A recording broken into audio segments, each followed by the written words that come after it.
नमस्कार, जागते रहो में आपका स्वागत है। मैं हूं आपके साथ शिखा शर्मा। जागते रहो में सबसे पहले बात करेंगे उस विवाद की जो इस समय बड़ा हुआ है। कर्नाटक में हिजाब को लेकर विवाद बढ़ता जा रहा है। उडुपी जिले के एक कॉलेज से शुरू हुआ यह विवाद अब कर्नाटक हाई कोर्ट में पहुंच चुका है। इस मामले में कल फिर से सुनवाई होगी। राज्य सरकार ने सभी स्कूल कॉलेज 3 दिन के लिए बंद कर दिए हैं और इस बीच कई जगह इस विवाद को लेकर घमासान मचा हुआ है।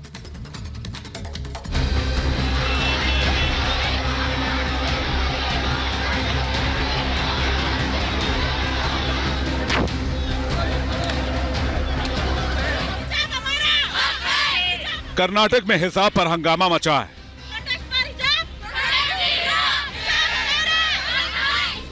कहीं नारेबाजी हो रही है तो कहीं हालात काबू में करने के लिए पुलिस को लाठीचार्ज करना पड़ रहा है। तस्वीरें विचलित करने वाली।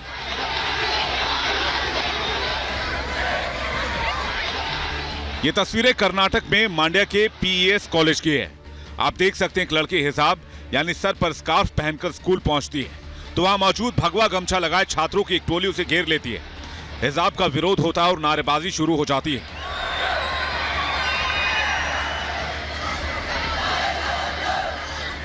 तस्वीरें बता रही हैं कि विवाद कितना बढ़ गया है। बताया जा रहा है कि प्रदर्शनकारी छात्रों को रोकने के लिए पुलिस को काफी मशक्कत करनी पड़ी।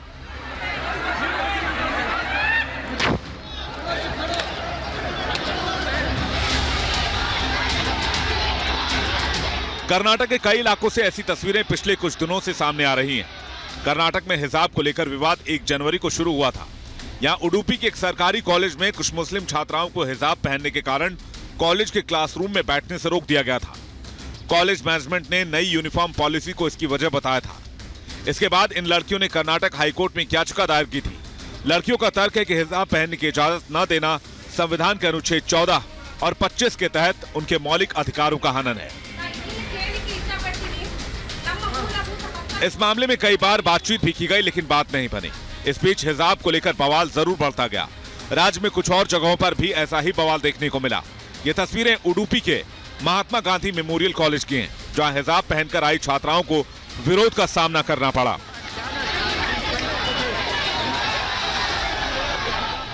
हिजाब पर हंगामा इतना बढ़ा कि मामला हाईकोर्ट में पहुंच गया।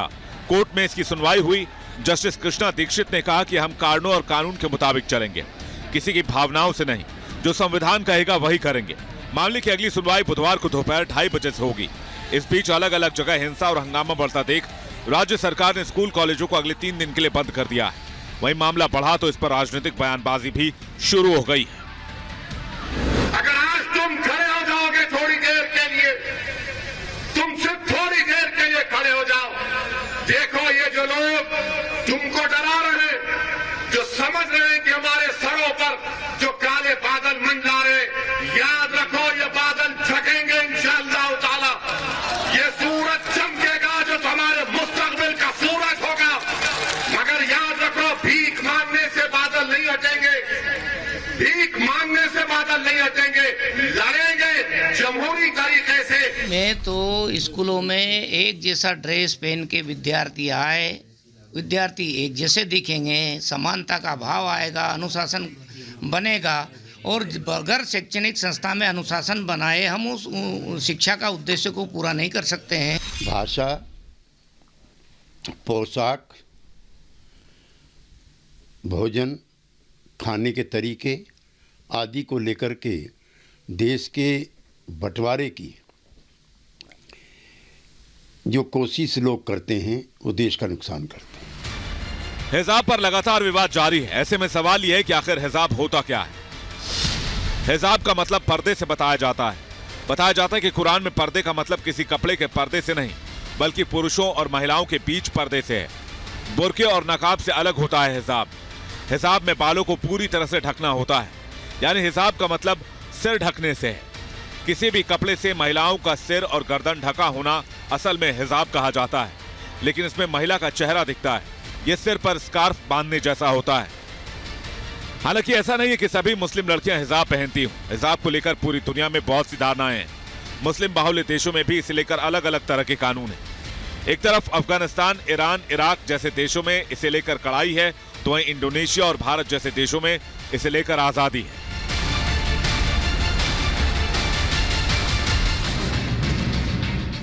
कर्नाटक में हिजाब विवाद पिछले कुछ दिनों से काफी बढ़ गया है और इसका निपटारा बहुत जरूरी है, क्योंकि इस विवाद के जरिए कुछ अराजक तत्व अपनी साजिशों को रच सकते हैं, हिंसा भड़का सकते हैं और सबसे ज्यादा नुकसान बच्चों की शिक्षा का भी हो रहा है।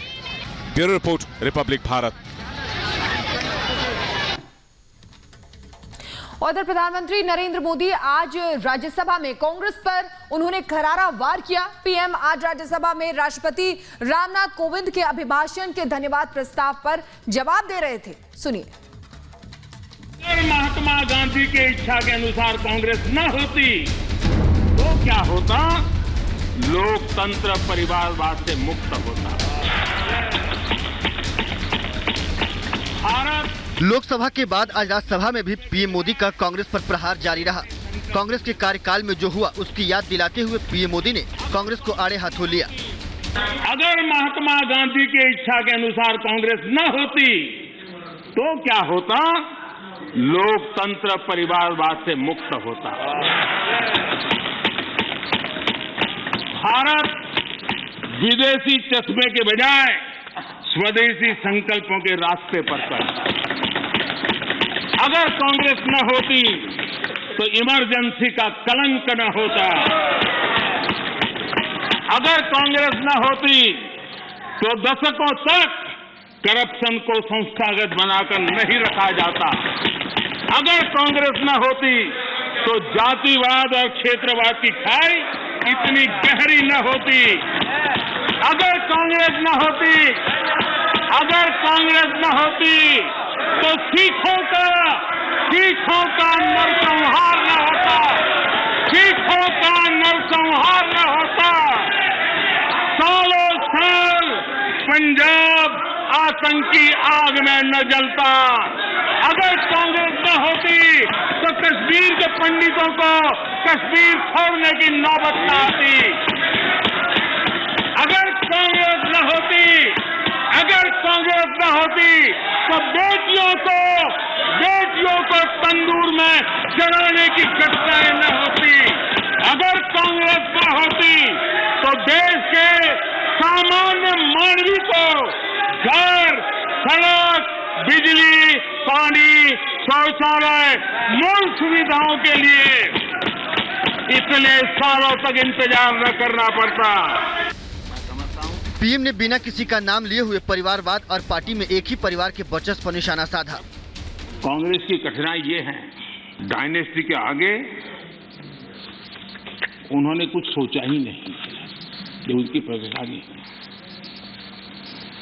और पार्टी में जो डेमोक्रेसी की बात करते हैं ना, वो जरा समझे, भारत के लोकतंत्र को सबसे बड़ा खतरा परिवारवादी पार्टियों का है, ये मानना पड़ेगा। पीएम ने एक बार फिर से राष्ट्र की परिभाषा पर कांग्रेस पर प्रहार किया। पीएम ने कहा कि अगर नेशन शब्द अच्छा नहीं लगता तो अपनी पार्टी के नाम से नेशनल शब्द को हटा दीजिए। कांग्रेस को नेशन पर भी आपत्ति है, नेशन पर आपत्ति है। यदि नेशन इसकी कल्पना गैर संवैधानिक है तो आपकी पार्टी का नाम इंडियन नेशनल कांग्रेस क्यों रखा गया?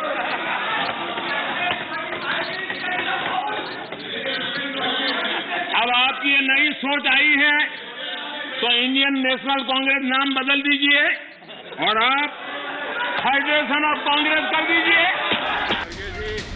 पीएम मोदी के भाषण पर विपक्ष ने भी तीखी प्रतिक्रिया व्यक्त की। विपक्षी दलों के सदस्यों ने हंगामा शुरू कर दिया। इस पर पीएम ने कहा कि लोकतंत्र में सुनाना ही नहीं, सुनना भी हिस्सा होता है।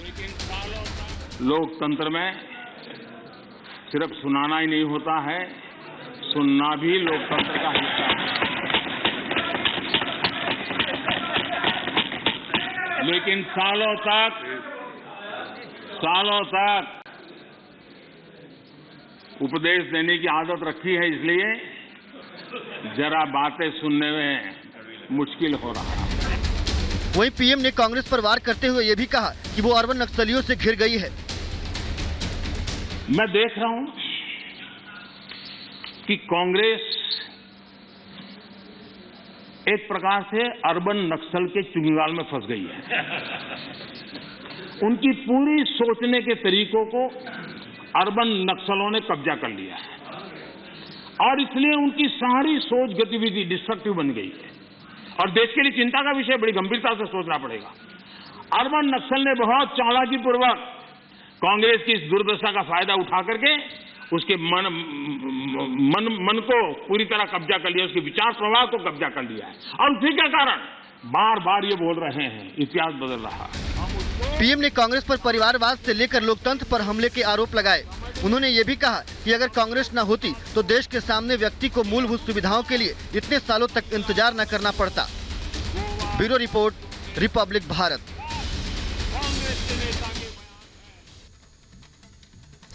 पंजाब की बात करेंगे। पंजाब में विधानसभा चुनावों को लेकर सरगर्मी बढ़ी हुई है। पंजाब चुनाव में एक मुख्य चेहरा है राज्य के पूर्व सीएम कैप्टन अमरिंदर सिंह। कांग्रेस से अलग होकर उन्होंने अपनी पार्टी बना ली है जिसका नाम पंजाब लोक कांग्रेस है और वो बीजेपी के साथ मिलकर चुनाव लड़ रहे हैं। हमने खास बातचीत की पंजाब के पूर्व सीएम कैप्टन अमरिंदर सिंह से। पंजाब लोक कांग्रेस के अध्यक्ष, पंजाब के पूर्व मुख्यमंत्री कैप्टन अमरिंदर जी इस वक्त हमारे साथ मौजूद हैं। सर, बहुत स्वागत है आपका republic media network. Thank you ji, बहुत मेहरबानी। सर, चुनाव उबाल पर हैं। सबसे पहले कांग्रेस की बात करूंगी। चन्नी को सीएम फेस बनाया तो लोग कह रहे हैं कि माफिया को ले आई है कांग्रेस। आप इत्तेफाक रखते हैं? वेल, जो अभी 10 करोड़ उनके उधर से निकला है उनकी फैमिली से, द सैड पार्ट इज वो जिस लड़के से पकड़ा है पैसा और उसको उन्होंने गिरफ्तार किया है, उसने अपनी इन्वेस्टिगेशन में ये कहा है कि ये पैसा सिर्फ रेता का ही नहीं, हमारी पोस्टिंग और ट्रांसफर्स का भी जो हम पैसा लेते हैं वो भी है बीच में। ये हाल है और उन्हीं को आपने जाके चीफ मिनिस्टर फेस बना दिया। एंड जो लोग पिछले 4 साल से रेते का काम कर रहे हैं, गड़बड़ कर रहे हैं, उन सबको टिकट फिर दे दिए। So which I find it's really a shocking business and not surprising Congress की तरफ से शायद। सर, चन्नी ये कह रहे हैं कि उन्होंने कोई धोखा नहीं दिया था आपको, सामने आकर उन्होंने वार किया। बिल्कुल गलत बात है। Total I know Channi very well. पहले मैं इसकी चन्नी की हिस्ट्री और मेरी मैं बताऊं। 2000 आई थिंक 7 में था ये। वहाँ हमारे प्रेसिडेंट थे शमशेर सिंह दुल्लो और वो किसी और को चाहते थे। मैं नहीं चाहता था। मैं समझता था कि वो नहीं जीत सकता फ्रॉम चमकौर साहब। किसी ने मुझे कहा कि एक लड़का है चन्नी, उसको देखो, तो मैंने उसको बुलाया। तब तक अनफॉर्चुनेटली सीटें बांटी गई थी एंड इलेक्शन शुरू हो गई थी। आई मीन विड्रॉल खत्म हो गई थी। तो मैंने उनको बुलाया, मैंने कहा आर यू इंटरेस्टेड, आप लड़ना चाह रहे हैं? कहते हैं हाँ जी। मैं क्या, चल फिर तू लड़, तेरी मदद करेंगे। And we got him elected as an independent. हमने इलेक्ट करवाया। उसके बाद मैं कांग्रेस में इसको लेके आया और उसके बाद मैं जब एक लीडर ऑफ द ऑपोजिशन बनाना था तो हमने इसको ही बना दिया as an SC nominee. Educated लड़का था। ये था ये। अब यहाँ ये एक तरफ, सिद्धू एक तरफ और ये सुखजिंदर रंधावा एक तरफ, ये तीनों चीफ मिनिस्टर बनना चाहते हैं। तो पीछे ये जो कर रहे हैं दिल्ली में, ये कई साल से ऊपर हो गया। मैं भी समझता था क्यों जाते रहते हैं दिल्ली, क्या काम करते हैं। आइडिया वाज मेरे खिलाफ अपना ग्रुप बनाना वगैरह। करो, शौक से करो, अगर इससे कुछ पंजाब का लाभ हो सकता है। बट आई एम अफ्रेड जब से मुझे इन्होंने रेजिग्नेशन करने को कहा और मैंने किया, उसके बाद तो Punjab Congress is in total tatters. बिल्कुल फटा हुआ है सब कुछ। सर, आप खुद कह रहे हैं रंधावा हो, चन्नी, सिद्धू, जाखड़ सब मुख्यमंत्री बनना चाहते हैं और राहुल गांधी सर ये कहते हैं कि कांग्रेस में हीरे भरे हुए हैं, चुनना मुश्किल हो रहा है। पता नहीं राहुल जी क्या कह रहे हैं। Rahul ji just talks like this. Fact of the matter is, इनमें जो आपने नाम लिए ये चारों का, only man who is capable and fit is Sunil Jakhar. Amarinder ji, Sidhu की यहाँ पर अगर हम बात करते हैं तो सवाल इस बात को लेकर भी हुआ था जब आपने ये कहा था कि मैं कुछ भी करूंगा लेकिन सिद्धू को हराऊंगा। अब आप पटियाला से चुनाव लड़ रहे हैं, सिद्धू अमृतसर से Sidhu is not going to win. ये तो अगर सिद्धू सोच रहा है कि जीत रहा है, बिल्कुल नहीं जीत रहा। डू यू नो, 2-4 दिन पहले ये डोर टू डोर कर रहा था। जब एक लोगों ने अपने दरवाजे बंद कर लिए, ये किसी आप अपने प्रेस वालों को पूछो, they just shut the doors because the man is unstable. और देखो आज तक why has he been winning from there? Because BJP का कैंडिडेट थे और वहाँ इनकी जो अमृतसर ईस्ट है, it has got 38% Hindu and it's got 32% schedule caste. और अब जो कैंडिडेट हमारा खड़ा है, he is also scheduled caste and he is fighting from there, and that is why मैं कह रहा हूँ कि दो कैंडिडेट्स के we should have only one candidate. वो मजीठा भी खड़ा हो गया उधर, वो ठीक नहीं है, उनको हटना चाहिए. एंड लेट राजू जी जो हमारे कैंडिडेट हैं उनको लड़ने दो. You got the BJP support, you got the RSS support. सब हिंदू पंजाब के चाहते हैं बीजेपी एंड इनकी सपोर्ट करना चाहते हैं. they will totally it will be a clean sweep for the BJP in Amritsar इसकी सीट में. पर वो पता नहीं क्यों अकाली दल ने उसको खड़ा कर दिया मजीठा को. ये बड़ा दावा है सर आपका कि पूरी तरह से हारेंगे. इसके अलावा सर सिद्धू के लिए जब कॉल आपको आ जाता था वहां से, तो आपको लग रहा है तब तो मंत्री के लिए आ जाता था, अब जब सीएम फेस नहीं बनाएगा तो आपको लगता है इस तरह के कॉल्स अब भी आ रहे होंगे पाकिस्तान से? He is unstable person. अब पता नहीं, अब आई कांट से, बिकॉज़ मेरे साथ तो कोई कनेक्शन नहीं है and I am not in a position to make him anything in any case and I would never make him for the sake of Punjab and my country. I would not make him. But the thing is के वहां से आ रहा है या नहीं आ रहा, but he is not a stable man and it is unfortunate that he is just in the wrong. He should have stayed on that Kapil Sharma show, बैठ के कुर्सी में हंसता रहा है, सब कुछ ठीक, अपने पैसे पूसे ले लो, वो काम करो. क्यों मेरे पंजाब को खराब करा यार इधर आके. तो पंजाब में भी सियासी सरगर्मियां बढ़ी हुई हैं. जागते रहो में फिलहाल इतना ही, लेकिन बाकी बड़ी खबरों के लिए बने रहिए रिपब्लिक भारत के साथ.